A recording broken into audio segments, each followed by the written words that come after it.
ನಮಸ್ಕಾರ. ನೀರು ಏಕೆ ವಸ್ತುಗಳನ್ನು ಒದ್ದೆಯಾಗಿಸುತ್ತದೆ?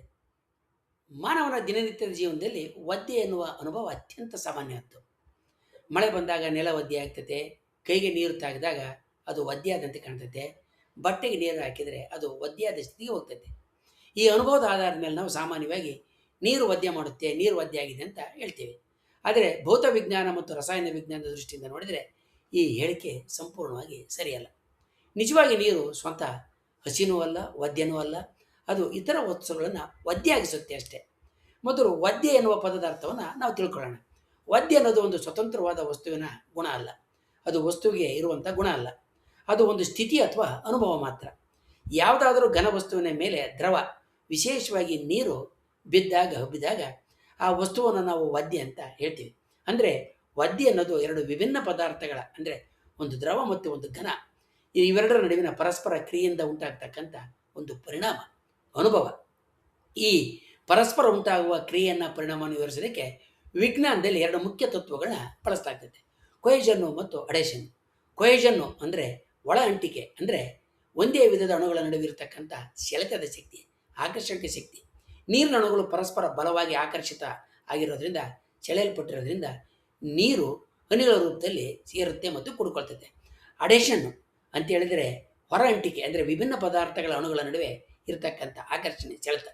ಉದಾಹರಣೆಗೆ ನೀರು, ಬಟ್ಟೆ, ಗಾಜು ಅಥವಾ ಚರ್ಮದ ಮೇಲ್ಮೈ ಸೇರಿದಂತೆ ಯಾವುದೇ ಒಂದು ಘನವಸ್ತುವಿಗೆ ಅಂಟುಕೊಳ್ತಕ್ಕಂಥದ್ದು ಅಡೇಷನ್ನು ಗುಣಲಕ್ಷಣ ಆಗುತ್ತೆ. ನೀರಿನ ಅಣುಗಳ ರಚನೆ ಇದಕ್ಕೆ ಮುಖ್ಯವಾದ ಕಾರಣ ಆಗುತ್ತೆ.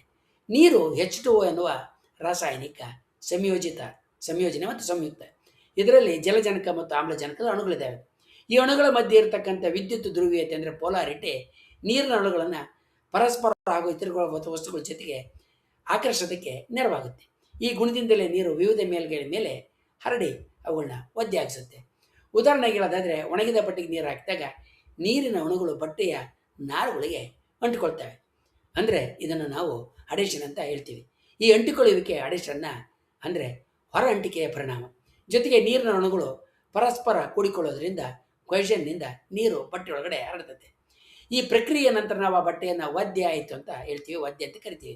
ಆದರೆ ನೀರನ್ನು ಮಾತ್ರ ಪ್ರತ್ಯೇಕವಾಗಿ ಪರಿಗಣಿಸಿದ್ದೆ ಆದರೆ ಅದನ್ನು ಒದ್ದೆ ಅಂತ ಕರೆಯೋದು ವೈಜ್ಞಾನಿಕವಾಗಿ ತಪ್ಪು. ಇದರ ಮೂಲಕ ನಾವು ತಿಳಿದುಕೊಳ್ಬೇಕಾದಂಥ ಮುಖ್ಯವಾದ ಸಂಗತಿ ಏನಂತ ಹೇಳಿದ್ರೆ, ಒದ್ದೆ ಅನ್ನೋದು ನೀರಿನ ಸ್ವಭಾವ ಅಲ್ಲ, ಗುಣ ಅಲ್ಲ. ಅದು ನೀರು ಮತ್ತು ಇತರ ವಸ್ತುಗಳ ನಡುವೆ ನಡೀತಕ್ಕಂಥ ಕ್ರಿಯೆಯಿಂದ ಉಂಟಾಗ್ತಕ್ಕಂಥ ಒಂದು ಪರಿಣಾಮ, ಅನುಭವ ಮಾತ್ರ. ಮಾನವನ ಮುಟ್ಟುವಿಕೆ ಮತ್ತು ದೃಷ್ಟಿಯ ಮೂಲಕ ಈ ಅನುಭವವನ್ನು ನಾವು ಒದ್ದೆ ಅಂತ ಕರಿತೀವಿ ಮತ್ತು ಗುರುತಿಸ್ತೀವಿ. ಕೊನೆಯದಾಗಿ ಹೇಳೋದಾದರೆ, ನೀರು ಒದ್ದೆ ಮಾಡಿದೆ, ಒದ್ದೆ ಆಗಿದೆ ಅನ್ನೋದು ಸಾಮಾನ್ಯ ಭಾಷೆಯಲ್ಲಿ ಬಳಕೆಯಲ್ಲಿರ್ತಕ್ಕಂಥ ಸರಳವಾದ ಹೇಳಿಕೆ. ಆದರೆ ವೈಜ್ಞಾನಿಕವಾಗಿ ನೀರು ಸ್ವಂತ ಒದ್ದೆಯೂ ಅಲ್ಲ, ಹಸಿಯೂ ಅಲ್ಲ. ಅದು ಯಾವುದನ್ನು ಹಸಿಯಾಗೂ ಕೂಡ ಮಾಡೋದಿಲ್ಲ. ಅದು ತನ್ನ ವಿಶಿಷ್ಟ ಅಣುರಚನೆ ಮತ್ತು ಆಕರ್ಷಣೆ ಶಕ್ತಿಗಳ ಮೂಲಕ ಇತರ ವಸ್ತುಗಳ ಮಧ್ಯೆ ಅಂಟಿಕೊಳ್ಳುತ್ತೆ. ಇದೇ ಕಾರಣದಿಂದ ನೀರು ಪ್ರಕೃತಿಯಲ್ಲಿ ಅತ್ಯಂತ ವಿಶಿಷ್ಟ ಮತ್ತು ಬಹಳ ವ್ಯಾಪಕವಾದಂಥ ಬಳಕೆಯಲ್ಲಿರ್ತಕ್ಕಂಥ ದ್ರವ ಆಗೈತೆ. ಮುಂದಿನ ವಿಡಿಯೋದಲ್ಲಿ ನಮ್ಮ ಅನುಭವ ಮತ್ತು ನಮ್ಮ ತಿಳುವಳಿಕೆಗಳು ವೈಜ್ಞಾನಿಕವಾಗಿ ಹೇಗೆ ಬೇರೆಯವಾಗಿರ್ತವೆ ಅನ್ನೋದನ್ನು ತಿಳ್ಕೊಳ್ಳೋಣ. ವಂದನೆಗಳೊಂದಿಗೆ.